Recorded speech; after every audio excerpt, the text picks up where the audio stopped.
Bom, pessoal, hoje a gente está em formato um pouquinho diferente aqui, até porque eu preparei um tema um pouquinho diferente para a gente colocar aqui no YouTube, na nossa sala de aula aqui do YouTube, no Aprendendo com a Bíblia.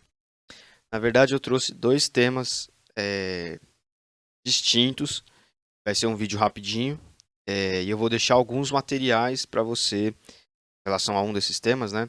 Para você depois, durante a semana, quando quiser, consultar, ler, é, porque é interessante, é um tema que está assim, as pessoas não param para pensar, criticam, né? Isso que eu vou falar aqui, mas não param para pensar como muitas vezes a gente acaba sendo influenciado. A gente que eu digo povo, população, né? Não só evangélico, nada disso. De uma maneira geral, né? Nós que consumimos determinados produtos, principalmente nos meios de comunicação, né?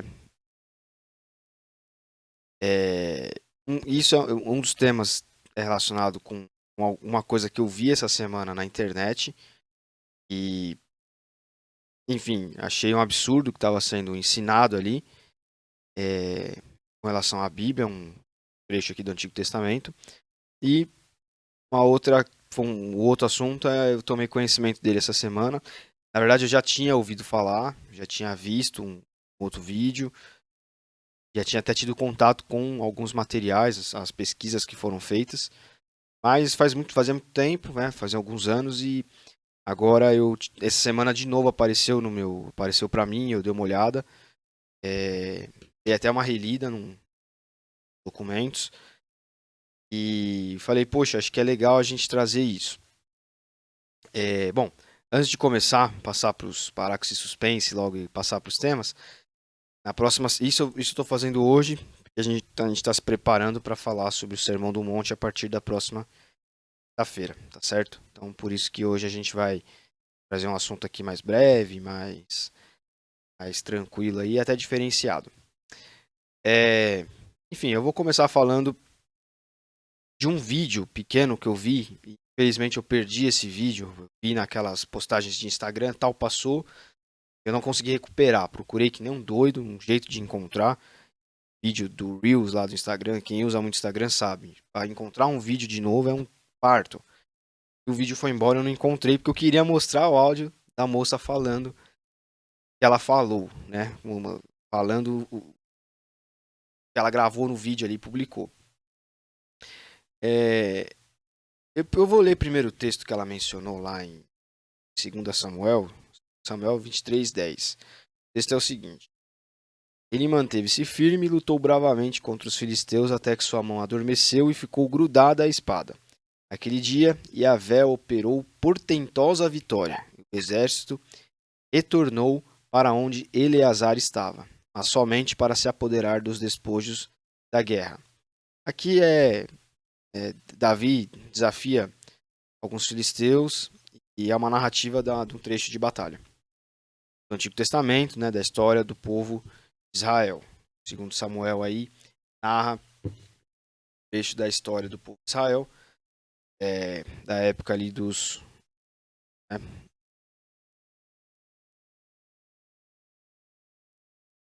Assim, eu tava no Instagram, aí passou um vídeo, a moça citou, ela não leu o texto, ela só citou, eu tô lendo o texto.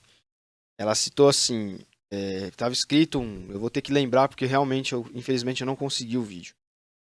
Tava escrito na tela, vídeo você tem como escrever, né? E ficar junto com o vídeo. Alguma coisa relacionado a você encontrar méritos diante de Deus. Tipo assim, tenha mérito, Deus, uma coisa assim.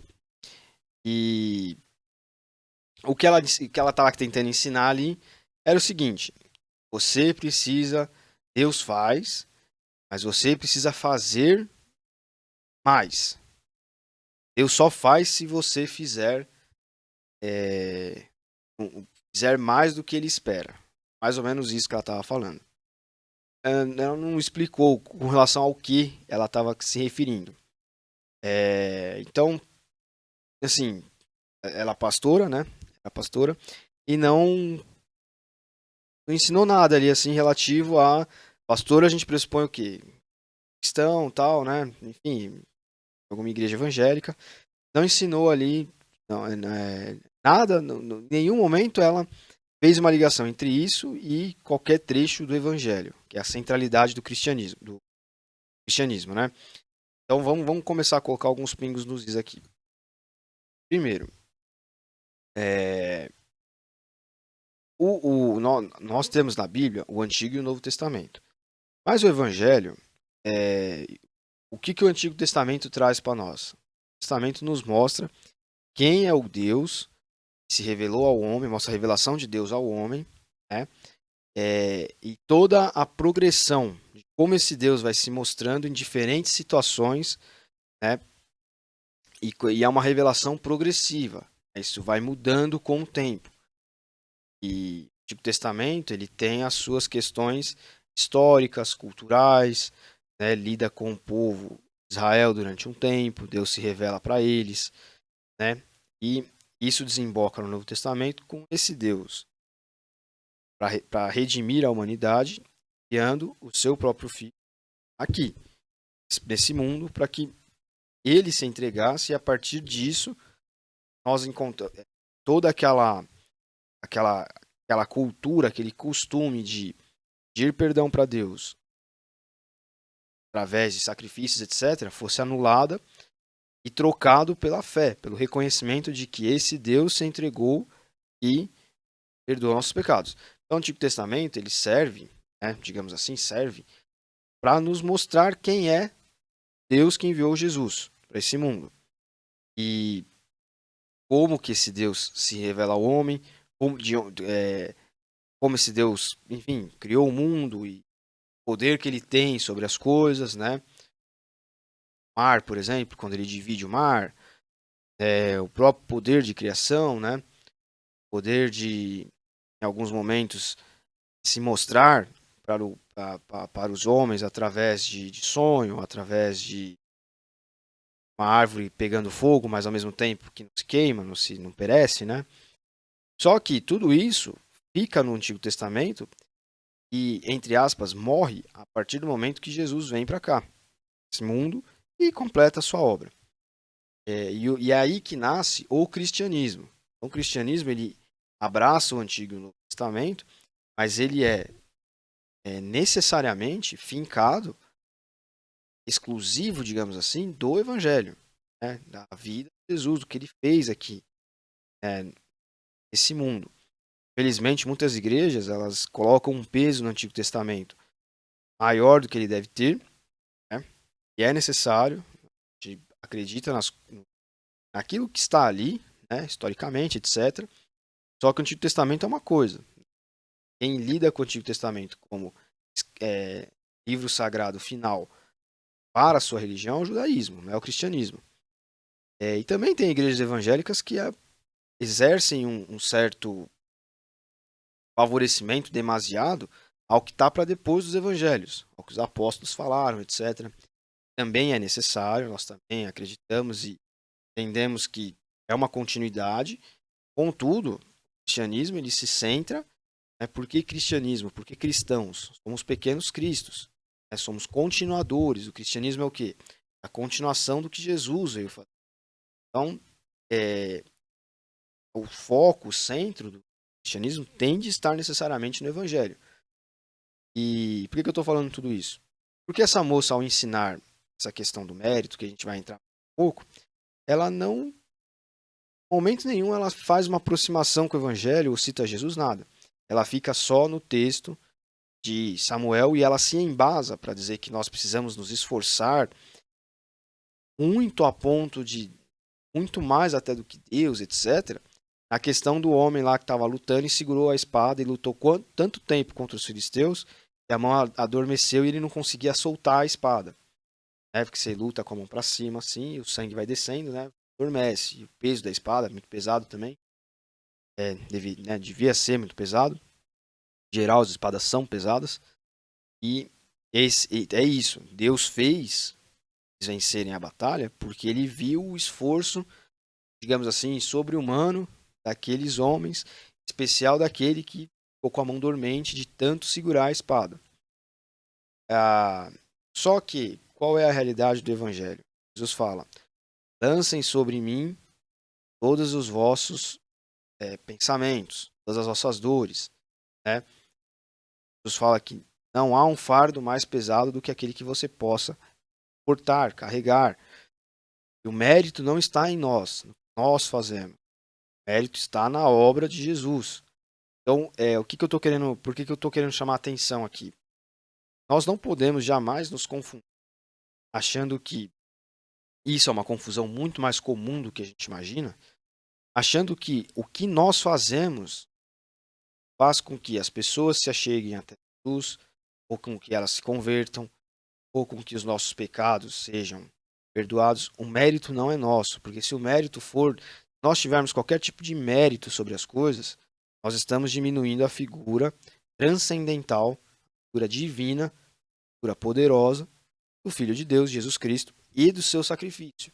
Então, quando eu falo assim, como essa moça, olha, esforço, Deus viu aquele esforço sobre-humano, né? Ela não usou exatamente essa expressão, sobre-humano, eu estou usando. Ela viu aquele esforço tão grande daquele homem, e aí ele viu que realmente poderia dar a vitória, porque aquele homem merecia. Muitas vezes não é assim que funciona. Muitas vezes não é assim que funciona.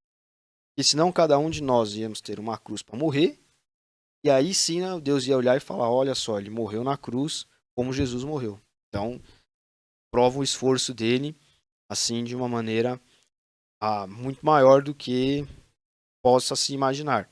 Mas não é isso. Nós não vamos morrer na cruz. Morreram na cruz por nós. Nosso mérito está aí. E o que nós temos que fazer é acreditar no nome de Jesus Cristo, na obra que ele fez, pedir e reconhecer que nós somos pecadores e precisamos da perdão dele para podermos encontrar graça perante Deus. Né? Ou seja, eu não tenho mérito nenhum. É ele que me perdoa. Eu só reconheço o meu pecado, reconheço a minha pequenez, digamos assim. Né?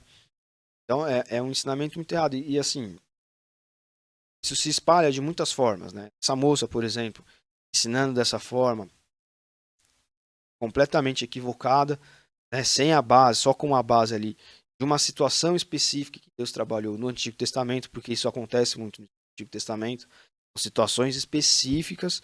Deus trabalhou, por exemplo, com Israel, para mostrar para esse povo, olha, eu estou com vocês. Diferente do que acontece hoje. São situações específicas, né? Ou quando as pessoas hoje falam, ó, você não pode fazer isso, o crente não faz aquilo, porque senão você está desagradando a Deus, você está dando um mau testemunho para as pessoas.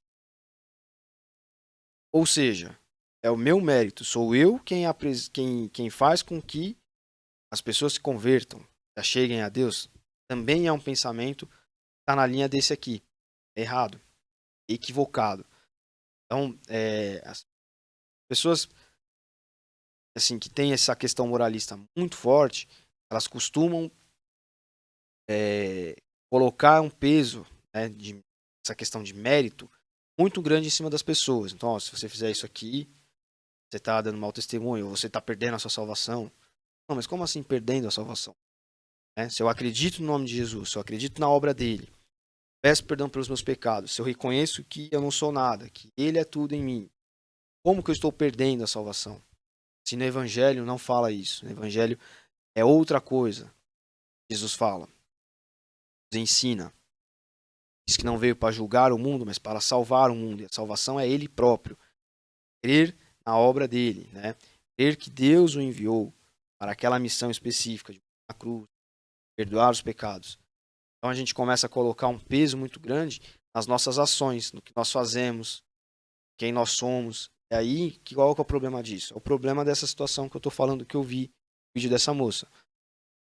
O meu testemunho começa a ser como o cara da espada que ela está falando. Não, ele encontrou um mérito tão grande. Não quer dizer, eu dou um testemunho tão magnífico, tão maravilhoso, que as pessoas vão olhar para mim e vão se converter. Isso até pode acontecer, mas isso não pode ser o foco. O foco não pode ser o seu testemunho, o que você faz. Porque senão você está se colocando como mérito Você está colocando isso como um mérito para as pessoas alcançarem algo. Está errado. As pessoas não podem alcançar algo por nós. Nós podemos ser canais de explicação, de elucidação, né? Podemos até ser exemplos. Existem diversos santos que são exemplos, etc. Considerados exemplos. E é só uma coisa que eu estou falando aqui.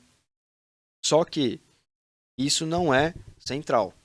Não pode ser central. Porque senão eu estou falando que com os méritos dessas pessoas, com o meu mérito, estou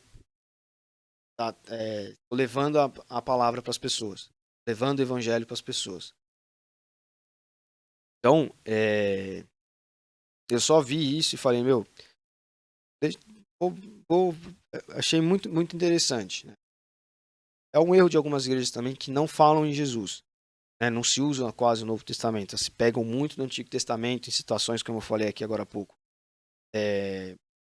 específicas, né? Únicas, começam a montar uma série de edifícios teológicos em cima disso.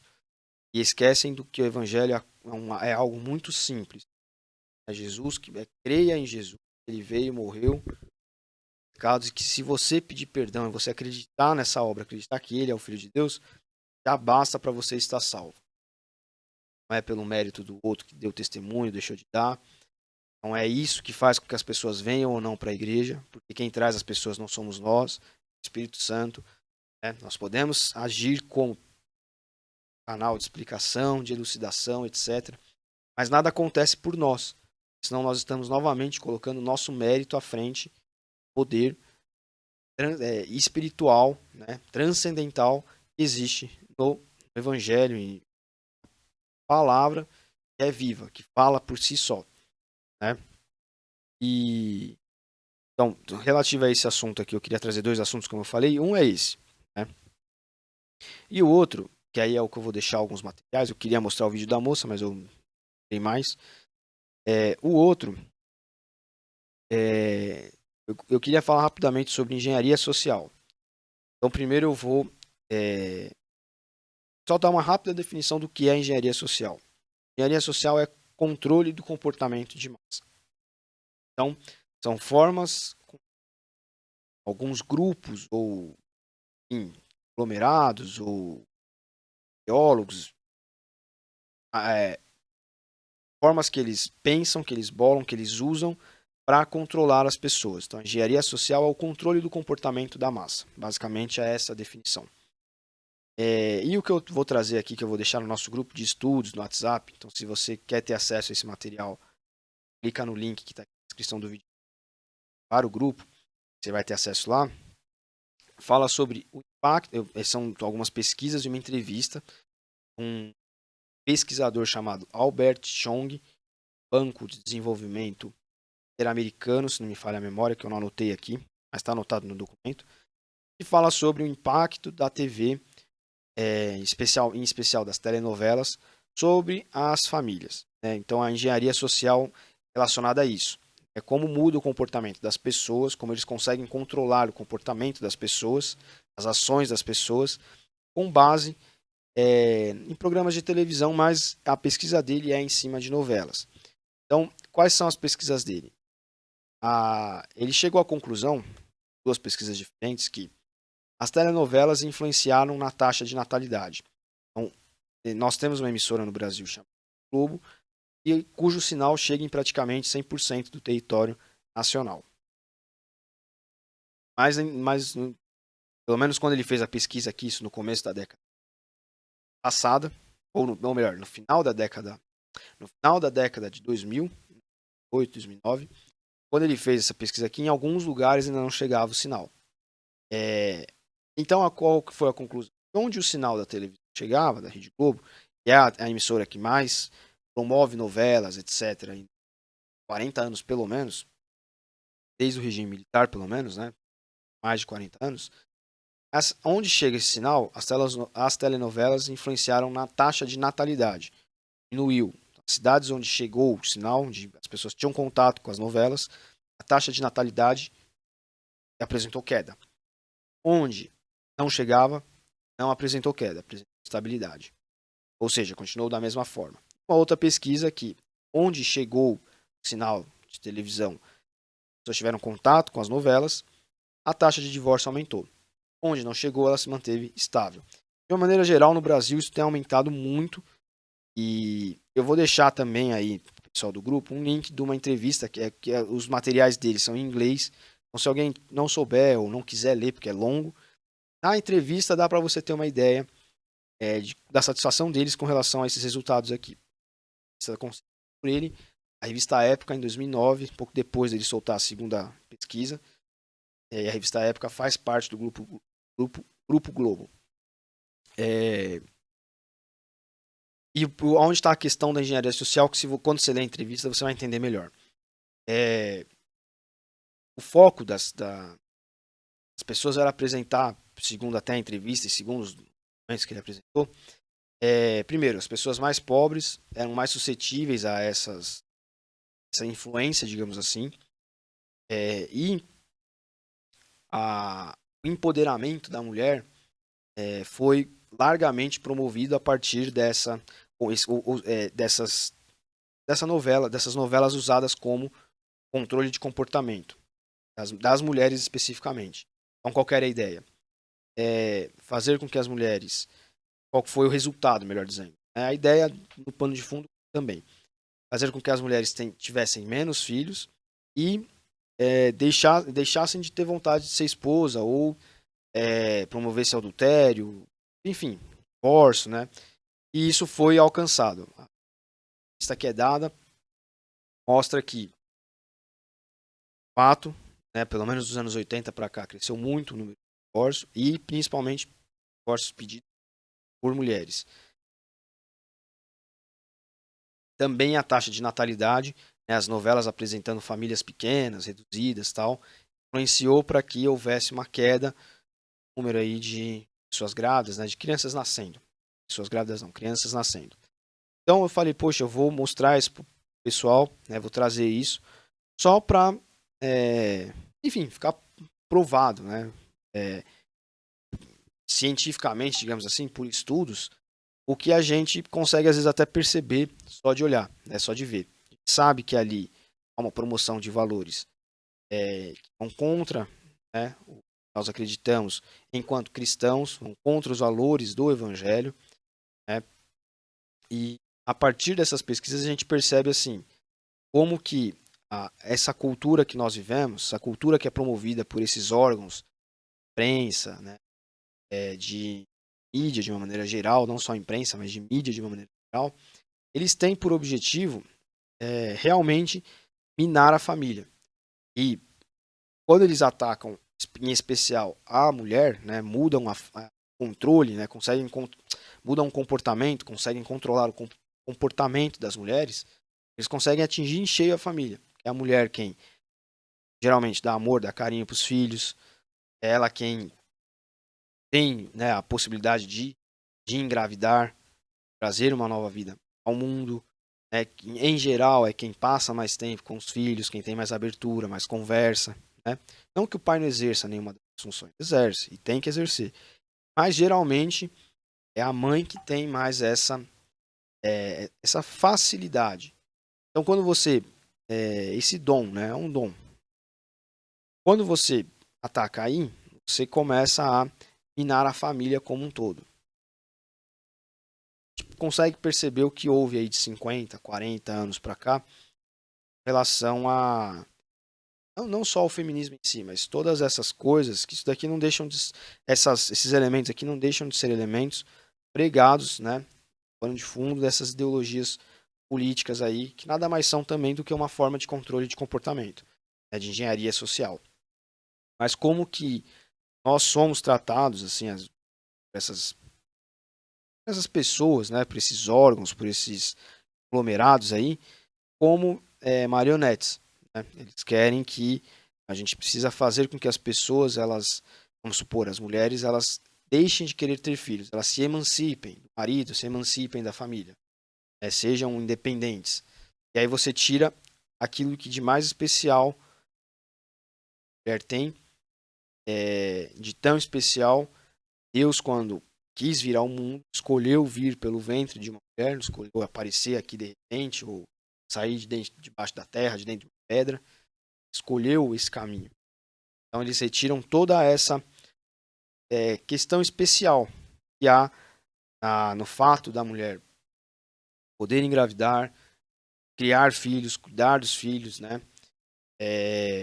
Enfim, e na entrevista dá para você ver, há toda uma série de pressupostos por trás. Não, porque a gente diminui taxa de suicídio, taxa disso, taxa daquilo, tratando casos esporádicos como se fossem a regra, né?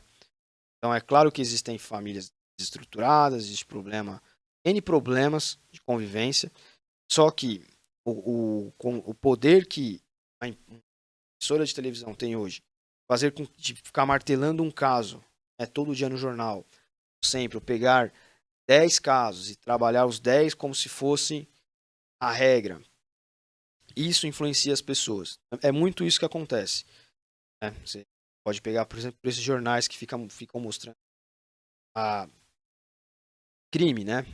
Crime. Você vê 10, 20 crimes e fala, meu, nossa, dá pra pisar na rua. Não é. É que os caras só ficam promovendo isso, eles vivem de promover isso. E quando você pega notícias espalhadas, esporádicas, e joga isso tudo pra pessoa, parece que isso é uma realidade que se olhar pro lado você vai ver. Nem sempre é assim, né? Então nada mais são do que formas de controle social. Eu quis só trazer isso para que você pudesse tomar conhecimento dessas pesquisas, dessa entrevista, e, enfim, trazer alguns assuntos diferentes aqui. Semana que vem a gente volta, já trabalhando com o Sermão do Monte, a gente vai fazer algumas reflexões em cima dele aí, certo? O Sermão do Monte é grande, a gente vai ficar um tempinho trabalhando o Sermão do Monte, vamos dividir as partes, vamos trabalhar ali os ensinamentos de Jesus em cima do Sermão do Monte ali, daquelas perícopes, aquele pedacinho de texto dentro do capítulo, tal, pedacinho de texto é perícope. A gente vai pegar várias delas, vai trabalhar. Como o Sermão do Monte é grande, provavelmente a gente vai levar aí 3 aulas, tal, mais ou menos, certo? Então curte esse vídeo, compartilha. Espero que você tenha gostado, que essas informações aqui tenham te agregado de alguma forma. Não perca, próxima quinta, nossa aula sobre, primeira aula do Sermão do Monte. Tá certo, pessoal? Essa é a atenção de vocês. A partir dos comentários, a gente está à disposição, nos comentários no grupo. Se você quer ter acesso aos materiais, clica no link do WhatsApp aqui para você entrar lá, poder dar a sua opinião, enfim, fazer um comentário, etc. A gente vai estar sempre trabalhando em conjunto aí. Tá certo, pessoal? Então, agradeço a atenção de vocês. Não esquece de curtir e compartilhar o vídeo, porque às vezes chega essa informação até alguém que gosta do assunto, conhece. E semana que vem nós estamos aqui. Certo? Deus abençoe.